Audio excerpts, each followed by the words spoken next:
কে আপনি? Ma'am sir কোথায়? স্যারের একটা পার্সেল ছিল। ওফো, আমজেদের পার্সেল আসছিল। জি ম্যাম, স্যারের একটু যদি ডাক দিতেন। নো প্রবলেম, আপনি পার্সেলটা আমাকে দিতে পারেন। না ম্যাডাম, আসলে ডেলিভারি চার্জটা বাকি আছে তো, এর জন্য ওনাকেই দরকার। ও আচ্ছা, আপনি একটু ওয়েট করেন, আমি এখনই ডেকে দিচ্ছি। ঠিক আছে ম্যাম। আমজাদ, কোথায় তুমি? এই যে ডেলিভারি ম্যান আসছে। আসতাছি। আচ্ছা, একটু তাড়াতাড়ি আসো। কি ব্যাপার ভাইয়া, আপনি তখন থেকে হেলমেটটা পরে রয়েছেন, গ্লাসটা খোলেন না। না ম্যাম, কোনো সমস্যা নাই, আমি যাবো তো, আমার এমনিতে তারা আছে। ম্যাডাম, যদি কিছু মনে না করেন তাহলে একটা কথা জিজ্ঞেস করব। জি বলেন। আসলে আমি সপ্তাহে 3-4 বার স্যারের পার্সেল নিয়ে আমি এই বাসায় আসি, কিন্তু আপনাকে তো কখনো আমি এই বাসায় দেখি নাই। স্যারের আপনি কি হন? আসলে মানে আরে ডেলিভারি ম্যান দাঁড়িয়ে রয়েছে কেন? ভিতরে আসো। না ঠিক আছে স্যার, আমার এমনিতে অনেক পার্সেল আছে তো, এগুলো দিতে হবে। এই যে আপনার পার্সেলটা স্যার। আরে আসো না, ভিতরে আসো না, অসুবিধা কি? একটা ঠান্ডা পানি খাও, কথা বলি। আসো ভিতরে না আসো। স্যার, সরি, আসলে আমার এমনি লেট হয়ে গেছে। আরে কি বলতেছো, চলে যাবে। ভিতরে আসো, ভিতরে আসো, একটা ঠান্ডা পানি খেয়ে গল্প করুন, জিরে যাও। আসো। সরি স্যার, আজকে এমনিতে অনেক লেট হয়ে গেছে আমার, আর অনেকগুলো পার্সেল জমা আছে, এগুলো আমার দিতে হবে, ঠিক আছে? অন্য এক সময় স্যার। তুমি কি যে বলো না, আজকে তোমার কোনো কথাই শুনবো না। সপ্তাহে 2-3 আমার বাসায় আসো, খালি মুখে চলে যাও। আজকে খালি মুখে যাইতে দেবো না। আরে আসো তো, আরে আসো স্যার, ভিতরে আসো। স্যার, আরে আসো, আচ্ছা আরে আসো তো ভিতরে আসো। আচ্ছা। আসো ভিতরে আসো, বসো। না ঠিক আছে স্যার। আরে বসো না, এরকম করতেছো কেন তুমি? আচ্ছা কি খাইবা বলো? স্যার তেমন কিছু লাগবে না, আপনি শুধু 1 গ্লাস পানি দিলেই হবে। ও আচ্ছা, প্রিয়াঙ্কা একটা ঠান্ডা পানি নিয়ে আসো। আচ্ছা ঠিক আছে। আর এই গরমের ভিতরে এটা পড়ে রয়েছে কেন, খুলো। না ঠিক আছে স্যার, আসলে আমার এমনিতে বললাম না, অনেক পার্সেল জমা আছে, অনেক তাড়া আছে। আরে ভাই, তুমি পানি তোমার খাইতে হবে, ঠিক না? পানি খেতে খুলতে হবে, এটা খুলো, খুলে ফেলাও। আপনার পানি। কি হলো ভাইয়া, পানিটা খেয়ে নেন। আরে ভাই, এবার হেলমেটটা খুইলা ঠান্ডা পানিটা খাও, খোলো না রে ভাই।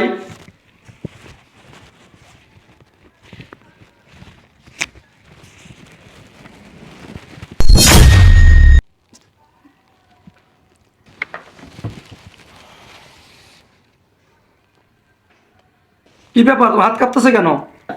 আরে পানিটা পড়ে যাইব তো। পানিটা খাও, ঠান্ডা পানি।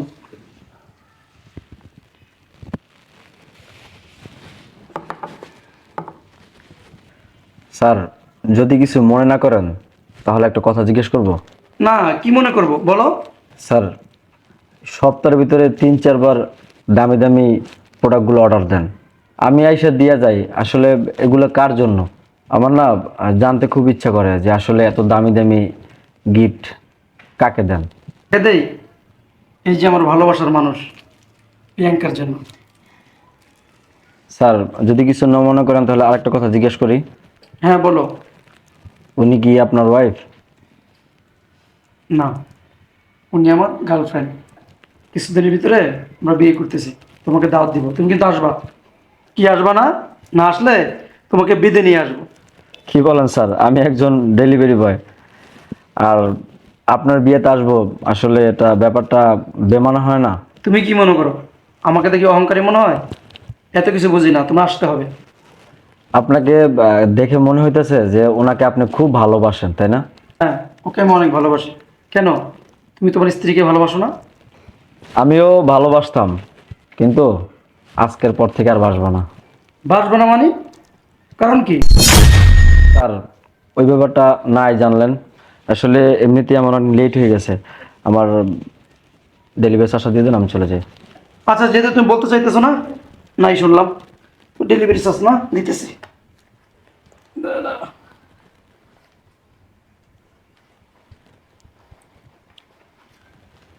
এই নাও 100 টাকা, আর এটা তোমার টিপস। Thank you. আচ্ছা, তোমাকে মাঝে মাঝে টিপস দেই, এই টাকাটা কি করো? স্যার, আমার স্ত্রীকে আমি অনেক ভালোবাসি, আমার সামর্থ্য অনুযায়ী ছোট ছোট আবদারগুলো আমার স্ত্রী পূর্ণ করে আমি এই টিপসের টাকা দিয়া, কিন্তু আজকের পর থেকে তার আর প্রয়োজন হবে না স্যার। কেন? কারণ সে এখন আর আমার নাই, বুঝলাম না কথাটা, তোমার নাই মানে? আসলে স্যার আমি ডেলিভারি চাকরি করে যে কয় টাকা পাই তা দিয়ে ওর সব চাহিদা পূর্ণ করতে পারি না। ওর অনেক চাহিদা, অনেক ডিমান্ড, অনেক দামি দামি জিনিস আবদার করে স্যার। ওইগুলো দেওয়ার মতো সামর্থ্য তো আমার নাই স্যার। আসলে কি জানেন স্যার, মানুষ যখন বিরিয়ানির স্বাদ পায় তার ডাল ভাত ভালো লাগে বলেন স্যার? কথাটা তো বুঝলাম না। আসলে স্যার আমি যাকে অনেক ভালোবাসতাম সে আমাকে ভালোবাসে নাই, টাকা পয়সার লোভে পইরা সে অন্য কারো হয়ে গেছে। কি বলো? আচ্ছা ঠিক আছে স্যার, তাহলে আমি এখন আসি। চলে যেতেছো, যাও। কিন্তু তোমার কথাগুলো শুনে না খুব খারাপ লাগলো। তোমার মতো ভালো একটা মানুষের সাথে যেই কাজটা করছে, কাজটা ঠিক করে নাই। আচ্ছা আসি তাহলে স্যার, ভালো থাকবেন। আসসালামু আলাইকুম। আচ্ছা, তুমি খুশি হও না? হ্যাঁ, খুশি হয়েছি, অনেক খুশি হয়েছি। তো খুলে দেখো। না, এটা এখন খুলবো না, এটা আমি পরে খুলবো। আচ্ছা, রুমে চলো। আচ্ছা ঠিক আছে, চলো। আসো।